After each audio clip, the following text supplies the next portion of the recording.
Perhaps the closest historical comparison to what's happening in Libya right now is the NATO air campaign over Yugoslavia 12 years ago. The bombing also launched with the aim of protecting civilians, in this case the Kosovo minority, and it resulted in hundreds of civilian deaths, though it did manage to force the withdrawal of Yugoslav forces from Kosovo. Let's talk to Balkans expert Marko Gasic now to see if any parallels can be drawn.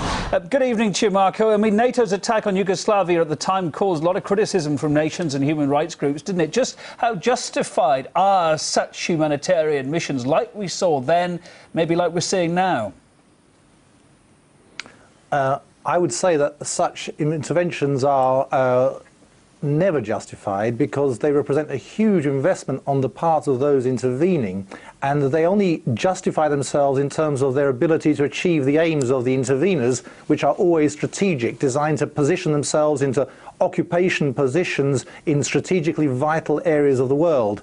So in terms of how they benefit the local population, the answer is not at all. In fact, they're always very negative. Afghanistan in 1979, the intervention then has led to 30 years and still ongoing instability. Kosovo in 1999, still a fake state of desperate poverty and desperate crime in all that entire area.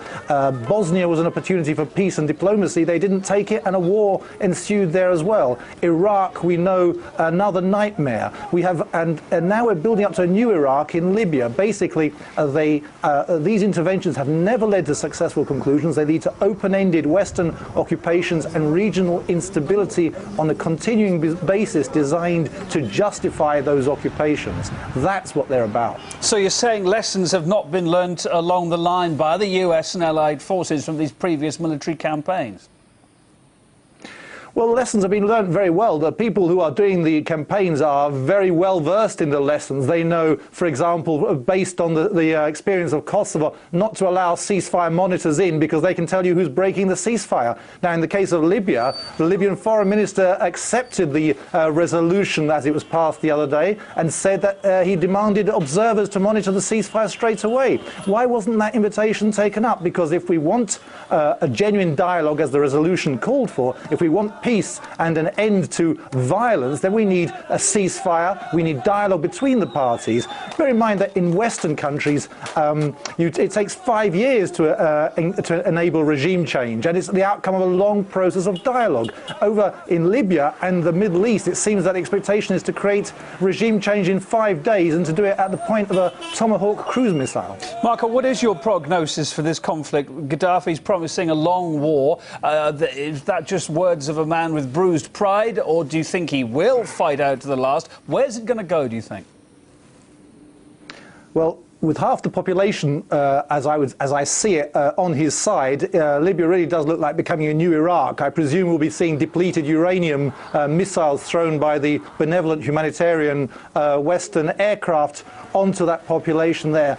We should remember that the resolution calls for dialogue, i.e. it requires two sides both to be around in order to engage in that dialogue. So it shouldn't be about getting rid of Colonel Gaddafi. If it is, then this action on day one is already in breach of international law because it's in breach of the resolution by which action was enforced. We needed dialogue, we needed ceasefire, we've got bombs instead. The bombs are not necessary for the peace. What we need is a ceasefire for the peace, and that really should be the aim of the mission. To the extent that it is not the aim of the mission has now become compromised and should be stopped as soon as possible. And is there any way, do you think, that they'll get Gaddafi around the negotiating table?